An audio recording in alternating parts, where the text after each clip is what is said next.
Bonjour à tous. Qu'est-ce que c'est que ça? Un rapport de bataille Warhammer 40 000 sur cette chaîne. Je m'explique un petit peu avant que vous commenciez cette vidéo. J'ai dernièrement beaucoup peint sur mon temps libre et surtout du 40K pour essayer un petit peu d'améliorer ma peinture. Et sachant que j'ai énormément encore de choses à faire pour Warhammer Battle, j'ai voulu un petit peu m'entraîner avec les nouvelles contraintes sur du Warhammer 40 000. Et ayant peint quand même plusieurs détachements et surtout un gros lot de décors, plusieurs décors pour Warhammer 40 000, pour m'entraîner également, eh bien, j'ai quand même pas voulu faire ça pour rien. J'ai donc voulu faire ce rapport de bataille. Un rapport de bataille, attention, je précise tout de suite, un rapport de bataille complètement déjà néophyte. C'est un 500 points, c'est en fin de V9. Je maîtrise quasiment pas vraiment encore le jeu, mais ce n'est pas grave. J'ai voulu jouer, tout simplement. Et c'est un rapport de bataille énormément inspiré du travail de Planet Wargame qui nous soutient et à qui je passe encore une fois le bonjour, bien entendu, et les remerciements. C'est du narratif, c'est-à-dire que vous n'allez pas avoir, comme je le propose pour Warhammer Battle, la magie, les stats, etc., les scores à faire, pas du tout. J'ai envie de vous proposer un petit rapport de bataille narratif, comme il le propose sur Planet Wargame, dans l'univers de Warhammer 40 000. Déjà, parce que ça me fait utiliser les figurines et les décors que j'ai peints. Également parce que ça permet un peu de diversifier. Je ne sais pas si ça va vous plaire. Je vous avoue que je ne suis pas super chaud, enfin pas sûr de moi sur comment vous allez recevoir cette vidéo. Mais écoutez, la chaîne Warhammer Battle Amateur est une chaîne de ma propre réalisation. Sachez que ce que vous allez voir a été réalisé, c'est-à-dire tourné, joué, enregistré, monté et réalisé en une journée. Voilà, c'est un travail que j'ai fait sur un jour de temps libre avec quelqu'un de Montbrison qui est venu mais qui ne veut pas que je dise son nom, donc je remercie aussi mon adversaire bien évidemment. Et c'est quelque chose vraiment, vraiment tourné sur l'univers. Pardon. Sur l'univers de Warhammer 40 000, juste pour donner un petit peu ce côté un petit peu rêveur et ce côté un petit peu de narration que je trouve il n'y a pas encore assez sur Internet. Bref, tout ça pour vous dire que ce week-end, c'est pas du battle, c'est du 40K. J'espère que ça vous plaira quand même, parce que je vous avoue que je me suis un peu fait kiffer à tester plein de nouveautés pour les rapports de bataille futurs. Sachez que ce mode de rapport de bataille est aussi un test, bien entendu. Je teste sur Warhammer 40 000 comme ma peinture pour, bien entendu, développer derrière après pour Warhammer Battle et certainement The Old World. Ce format un petit peu narratif, moins prise de tête, question des règles, vraiment pour avoir une belle histoire à raconter. Donc j'espère que ça vous plaira. Si ça vous plaît, tant mieux. N'hésitez pas à nous soutenir et à venir nous rejoindre, bien évidemment sur Twitch si ce n'est pas encore fait. On en reparlera un petit peu de tout ça. Merci d'avance. Si ça ne vous plaît pas, ne vous inquiétez pas. Faites-le savoir en commentaire, vraiment. Dites-le moi tant que c'est constructif. Merci, n'allez pas cracher sur la V9 de 40K parce que moi j'ai commencé avec elle, donc je ne connais pas vraiment autre chose. Et que j'ai pris plaisir à jouer, véritablement. En tout cas, merci à tous d'être là et d'avoir cliqué sur cette vidéo pour voir ce que ça donne. Bon visionnage à tous. Merci d'avance pour vos commentaires. Et on se revoit en fin de vidéo. Ciao. Ici le 24e Cadien. Nous tenons toujours. Le site impérial a été attaqué maintes fois, mais Cadia tient. Nos sentinelles blindées ont repéré le campement Xeno à plusieurs kilomètres au nord-est de notre position. À toutes les forces de l'Imperium en présence sur Arcos, répondez s'il vous plaît. Ici la sœur supérieure Lissana. Message bien reçu. Nous répondons à votre appel. L'empereur protège.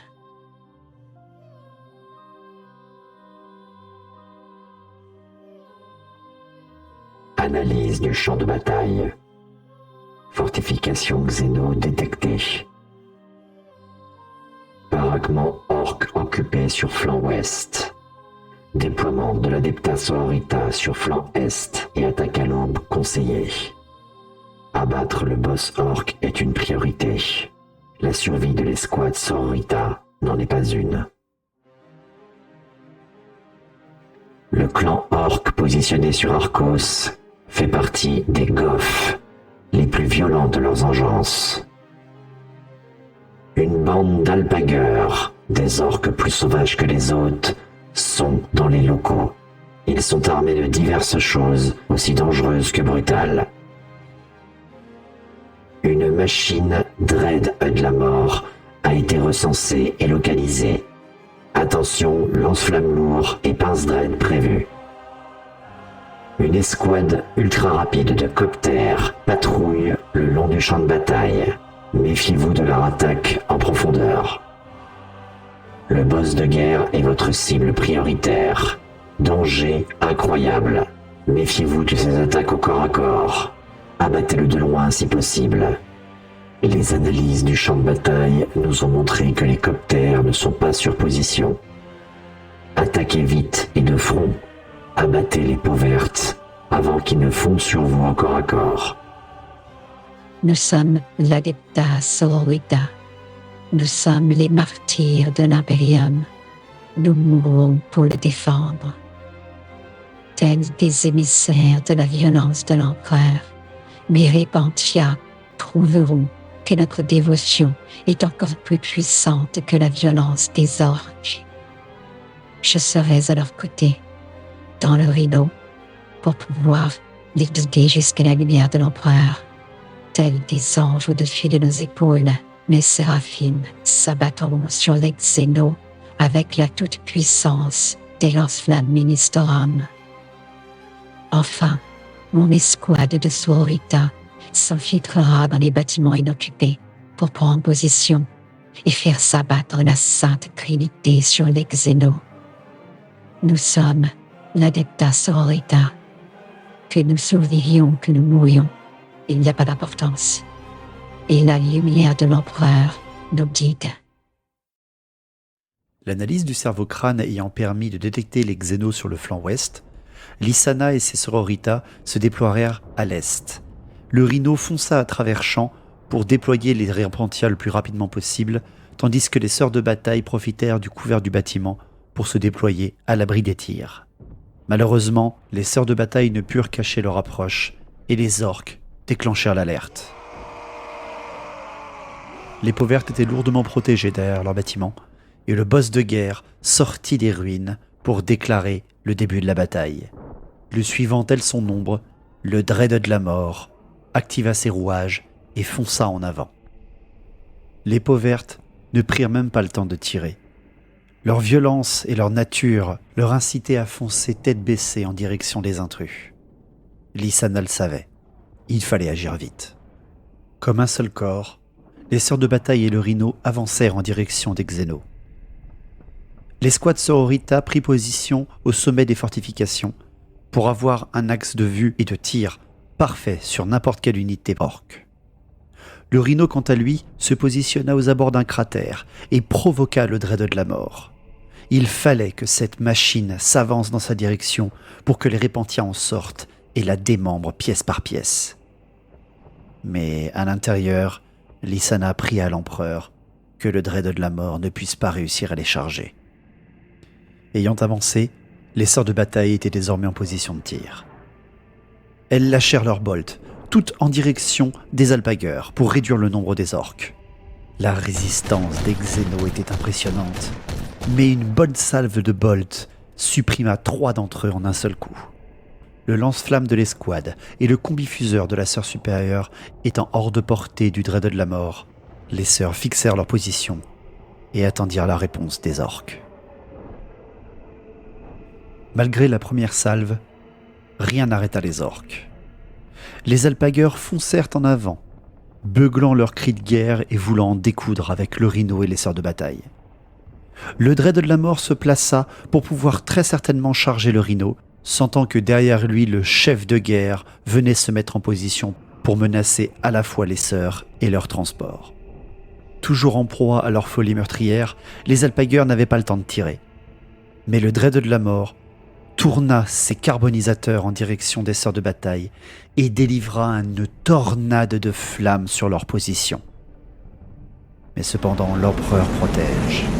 Malgré le déluge brûlant qui s'abattit sur elle, une seule sœur perdit la vie.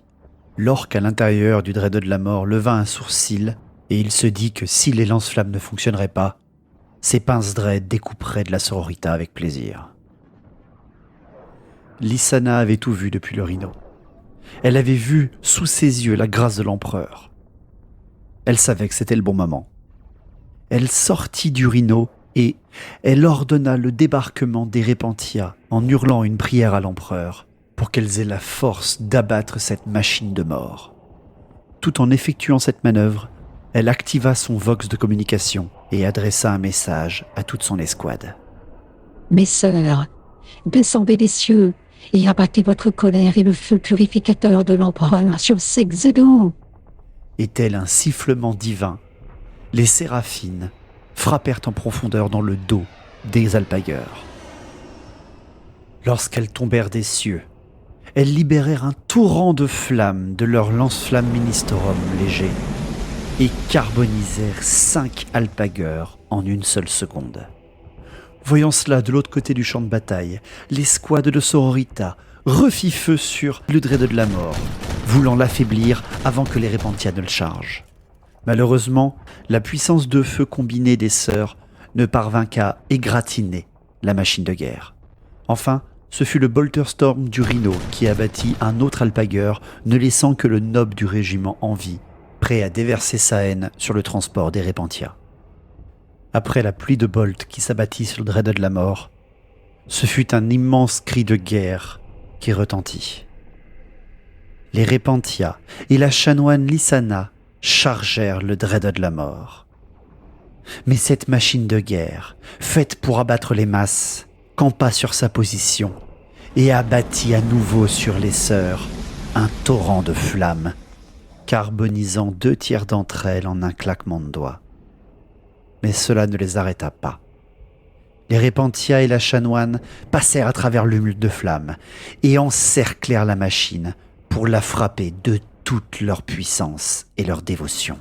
De leur rage, les Repentia arrachèrent un bras et même détruirent une jambe du marcheur, mais ne parvinrent pas à le mettre au sol avant qu'une de ses pinces Dread déchiquette les 3 dernières survivantes du régiment. La chanoine, profitant du coup latéral qu'avait porté la machine dans ses sœurs Repentia, elle arma son épée énergétique au niveau du réservoir de carburant à l'arrière du véhicule et transperça le marcheur de part en part, détruisant cette machine et tuant l'orque pilote à l'intérieur, sans risquer la moindre explosion. Les Repentia de Lysana avaient accompli leur tâche. Elles avaient détruit la machine de guerre et avaient donné leur vie pour cela.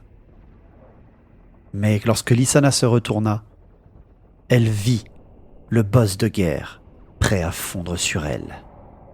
Et même s'il ne restait plus qu'un seul alpagueur sur le champ de bataille, ce sont des rires tonitruants et plusieurs bruits de moteurs cliquetants arrivant à pleine vitesse qui firent contracter les muscles de Lysana.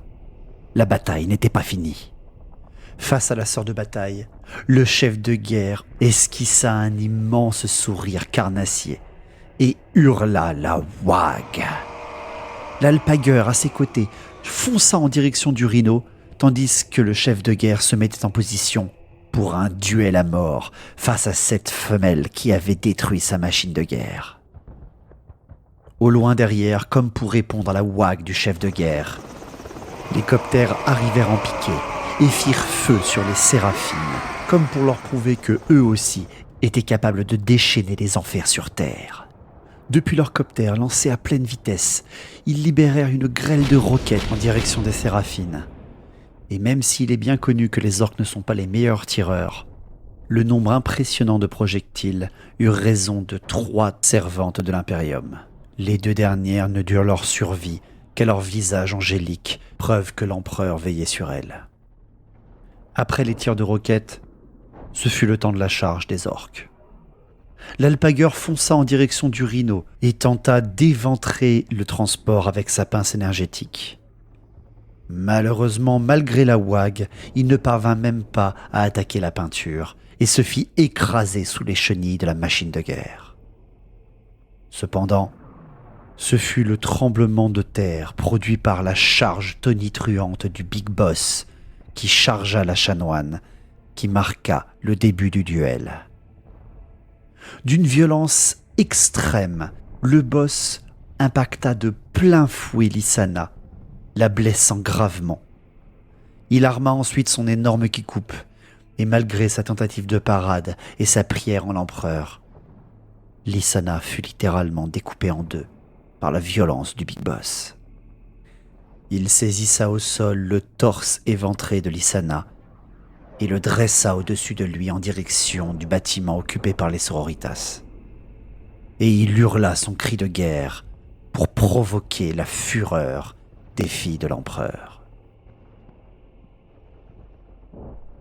Malgré la perte de leur chanoine, les sœurs de bataille continuèrent le combat. Les séraphimes, désireuses de venger la mort de Lysana, se placèrent derrière le Big Boss. Le rhino, quant à lui, se rapprocha comme pour pouvoir rouler sur cette créature au cas où il survivrait au déluge de plomb.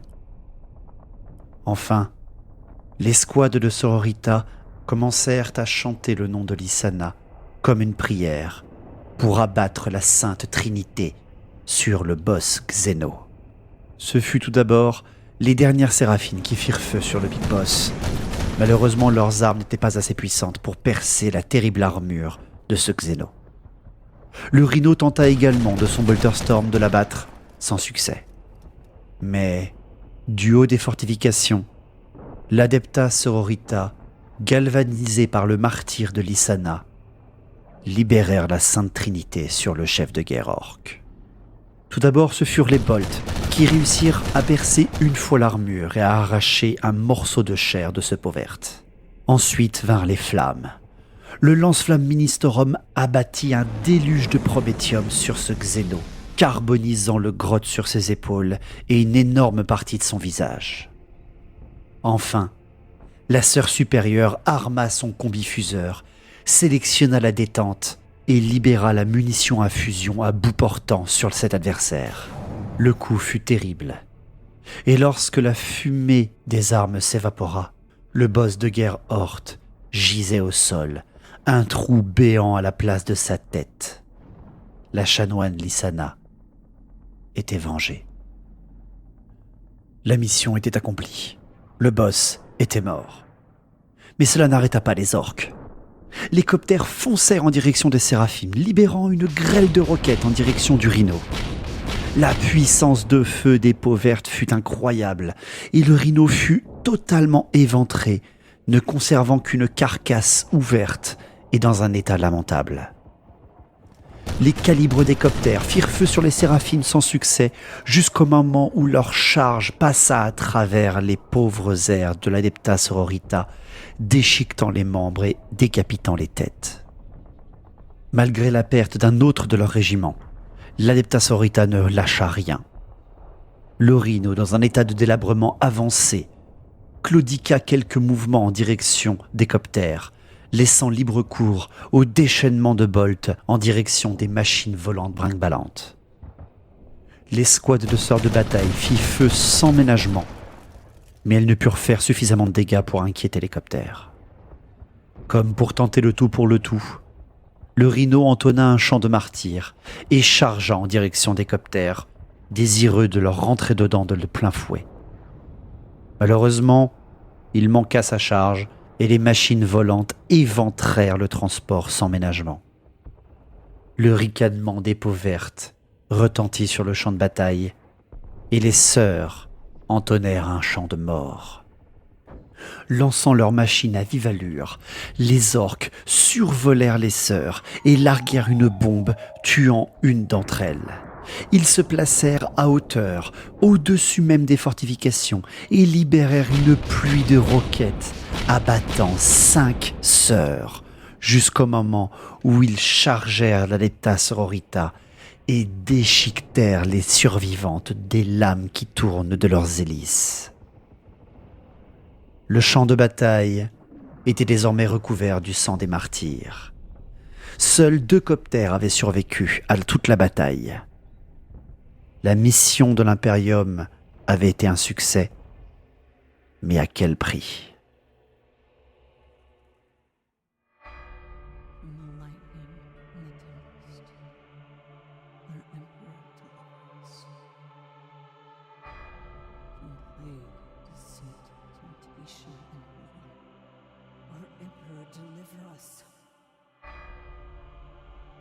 from the scourge of the Kraken. Our Emperor, deliver us from the blasphemy of the fallen. Our Emperor, deliver us. Et voilà. Voilà donc un petit rapport de bataille. Bon, j'ai pas gagné, hein. Je jouais à Adepta Sororita, bien sûr. Je n'ai pas gagné, mais je me suis fait le kiff. Voilà, ma mission est accomplie, qu'importe le sacrifice. C'est très Imperium, je trouve. Merci donc à mon adversaire de mon brison qui est venu jouer, bien évidemment. Et aussi, voilà, je m'excuse hein, pour les quelques petites fautes d'orthographe qu'il y avait. Hein, je l'ai remarqué bien sûr qu'à la fin du montage. Également pour parfois la voix qui n'est pas encore assurée, etc. J'ai plutôt fait sur un travail d'improvisation, c'est-à-dire qu'il n'y avait pas de texte écrit. Et aussi pour les IA que j'ai utilisés et les modérateurs de voix que j'ai utilisés qui sont en bêta-test encore sur VoiceMod pour avoir la voix féminine, etc. C'est tout moi qui fais, hein, c'est-à-dire même les voix et les enregistrements et les effets spéciaux. Mais bon, c'était un premier jet. J'espère que ça vous a plu. Encore une fois, n'hésitez surtout pas à le mettre en commentaire pour me donner encore des idées, des petites critiques constructives ou simplement pour dire que ça vous a plu. Mais bon voilà, j'espère que cette vidéo vous a plu. C'était un test pour Warhammer 40 000. Si ce côté narratif vous a plu, eh bien on en refera quelques-unes peut-être dans l'année. On verra comment ça va se passer si je trouve des armées et des joueurs. En tout cas, merci de votre soutien. N'hésitez pas toujours à nous rejoindre sur le Discord pour avoir plein de règles et de bonnes affaires pour vous trouver des figurines de battle, bien évidemment. Les règles de Warhammer Battle, bien sûr. N'oubliez pas de nous rejoindre sur Twitch, bien évidemment. C'est le gros mois de la grosse tombola. Je la mettrai en fin de vidéo pour vous donner un petit peu envie. Hein. C'est jusqu'en tirage de fin mai, donc il y a une dernière petite vidéo réalisée également pour notre plus grand plaisir. Merci à tous. On se retrouve la semaine prochaine pour une sortie battle promis, pas de JDR, sortie battle prévue. Et portez-vous bien. Merci à tous et bonne fin de week-end. Ciao.